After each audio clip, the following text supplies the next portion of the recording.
নমস্কাৰ নমস্কাৰ নমস্কাৰ জয় শ্ৰীৰাম এষ্ট্ৰ জ্ঞানলৈ স্বাগতম জনাইছোঁ। আজিৰ বিষয়টো হ'ল বিশ্বকৰ্মা পূজাৰ পৰা ভাগ্য খোল খাব তিনি ৰাশিৰ। কোননো সেই সৌভাগ্যৱান তিনি ৰাশি জানিবৰ বাবে ভিডিঅ'টো শেষলৈকে চাওক। এই তিনি ৰাশি একেবাৰে মালামাল হ'বলৈ গৈ আছে। চাকৰি ব্যৱসায় কৰ্মস্থান যিকোনো স্থানতে মালামাল হ'বলৈ গৈ আছে। ভাগ্য উদয় হ'ব তিনি ৰাশিৰ বিশ্বকৰ্মা পূজাৰ পৰা।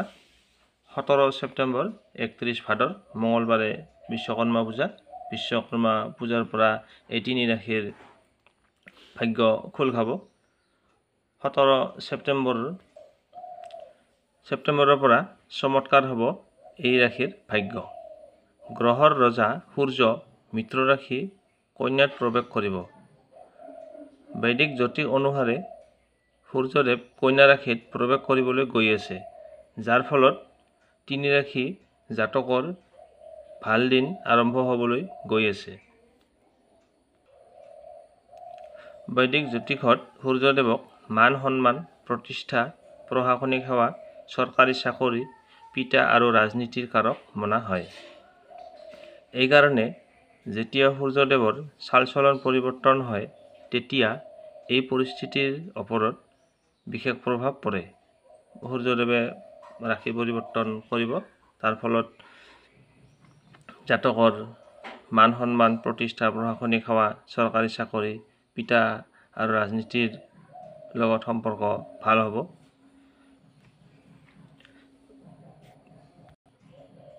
তেতিয়া এই পৰিস্থিতিৰ ওপৰত বিশেষ প্ৰভাৱ পৰে। আপোনাক কৈ দিওঁ যে 17 ছেপ্টেম্বৰত সূৰ্যদেৱ নিজ মিত্ৰ ৰাশি কন্যা ৰাশিত প্ৰৱেশ কৰিবলৈ গৈ আছে, যাৰ প্ৰভাৱ সকলো ৰাশিৰ জাতকৰ ওপৰত দেখিবলৈ পোৱা যায়। কিন্তু তিনি ৰাশিৰ এনেকুৱা আছে যাৰ এই সময়ত ধন লাভ আৰু ভাগ্যোদয়ৰ যোগ দেখিবলৈ পোৱা যায়।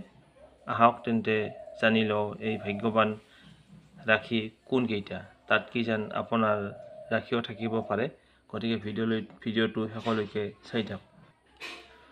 প্ৰথমতে আহিছোঁ, প্ৰথম ৰাশিটো হ'ল সিংহ ৰাশি। আপোনালোকৰ কাৰণে সূৰ্যদেৱৰ গোচৰ লাভদায়ক সিদ্ধ হ'ব পাৰে, কিয়নো সূৰ্যদেৱে আপোনাৰ ৰাশিৰ পৰা ধন আৰু বাণী সঞ্চাৰণ কৰিব। এইকাৰণে এই সময়ছোৱাত আপোনাৰ সময়ে সময়ে আকস্মিকভাৱে ধন লাভ কৰিব। লগতে আপোনাৰ জীৱনত যি লক্ষ্য নিৰ্ণয় কৰি ৰাখিছে সেইটো পূৰণ হ'ব। আপোনাৰ নতুন আৰু ভালৰো ভাল কাম লাভ কৰিব, নতুন ভাল কাম লাভ কৰিব।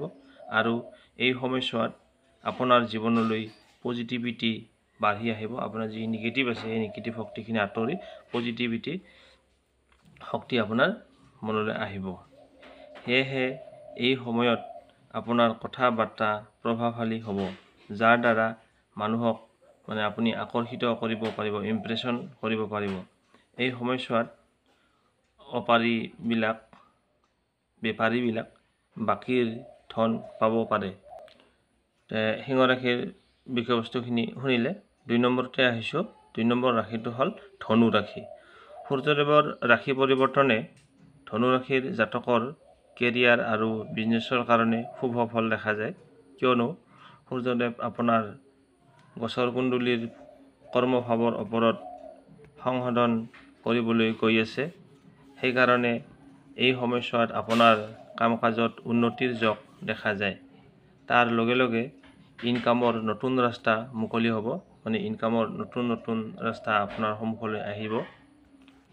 চাকৰিত প্ৰমোশ্যন হ'ব পাৰে, আপুনি ধন সঞ্চয় কৰিব পাৰিব আৰু ব্যৱসায়তো যথেষ্ট লাভৱান হ'ব। সেয়েহে এই সময়ছোৱাত নিবনুৱাৰ চাকৰি লাভৰ যোগ দেখা যায়। যিসকলে চাকৰি বাকৰি পোৱা নাই তেওঁলোকৰ চাকৰি পোৱাৰ যোগ দেখা যায়। লগতে এই সময়ছোৱাত আপোনাৰ পিতৃৰ লগত সম্বন্ধ মজবুত হ'ব। আগতে যদিও পিতৃৰ লগত সম্পৰ্ক মনোমালিন্য আছিল, বিশ্বকৰ্মা পূজাৰ পিছৰ পৰা আপোনাৰ পিতৃৰ লগত সম্পৰ্কটো ভাল হ'ব। 3 নম্বৰতে আহিছোঁ। 3 নম্বৰ ৰাশিটো হ'ল মিথুন ৰাশি। আপোনালোকৰ কাৰণে সূৰ্যদেৱৰ গছৰ অনুকূল সিদ্ধ হ'ব পাৰে, কিয়নো সূৰ্যৰ গছৰ আপোনাৰ ৰাশিৰ পৰা চতুৰ্থ ভাৱৰ ওপৰত সঞ্চাৰণ কৰিবলৈ গৈ আছে। সেইকাৰণে এই সময়ছোৱাত আপোনাৰ ভৌতিক সুখ প্ৰাপ্তি হ'ব পাৰে। লগতে এই সময়ছোৱাত আপোনাৰ যান বাহন আৰু প্ৰপাৰ্টিৰ সুখ প্ৰাপ্তি হ'ব পাৰে। আপোনাৰ ঘৰলৈ নতুন যান বাহন আহিব পাৰে। আপোনাৰ ঘৰলৈ নতুন যান বাহন আহিব পাৰে আৰু প্ৰপাৰ্টিৰ সুখ সা সম্পত্তিৰ আপুনি সুখ লাভ কৰিব। সেয়ে এইখিনি সময়ত বেপাৰ বাণিজ্য আগবঢ়াই নিয়াৰ সুবিধা লাভ কৰিব। যদি আপুনি বেপাৰী হৈ থাকে তেতিয়াহ'লে আপোনাৰ বিজনেছত বহুতখিনি আগবাঢ়িব। কৰ্মজীৱনত বহুত লাভৱান হ'ব। লগতে এই সময়ছোৱাত আপোনাৰ মাকৰ লগত সম্বন্ধ মজবুত হ'ব।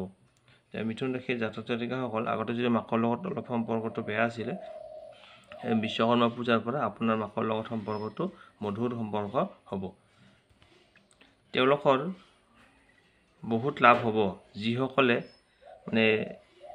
ৰিয়েল এষ্টেট, প্ৰপাৰ্টি, মাটি বাৰী আদিৰ লগত সংযুক্ত হৈ আছে, তেওঁলোকৰ বহুত লাভালাভ হ'ব। ভিডিঅ'টো চাই অকণমানো যদি ভাল লাগিছে, লাইক এটা কৰি আমাৰ মনোবল বঢ়াব আৰু যদি চেনেলটোত প্ৰথমবাৰ আহিছে তেন্তে ছাবস্ক্ৰাইব কৰি বেল আইকনটো প্ৰেছ কৰি অল নটিফিকেশ্যনত ক্লিক কৰক আৰু আন 10জনলৈ ভিডিঅ'টো শ্বেয়াৰ কৰি দিয়ক। আপোনাৰ জীৱনটোত যেন সুখ সমৃদ্ধিৰে ভৰি পৰে, তাৰে কামনাৰে আজিলৈ বিদায় লৈছোঁ। ধন্যবাদ।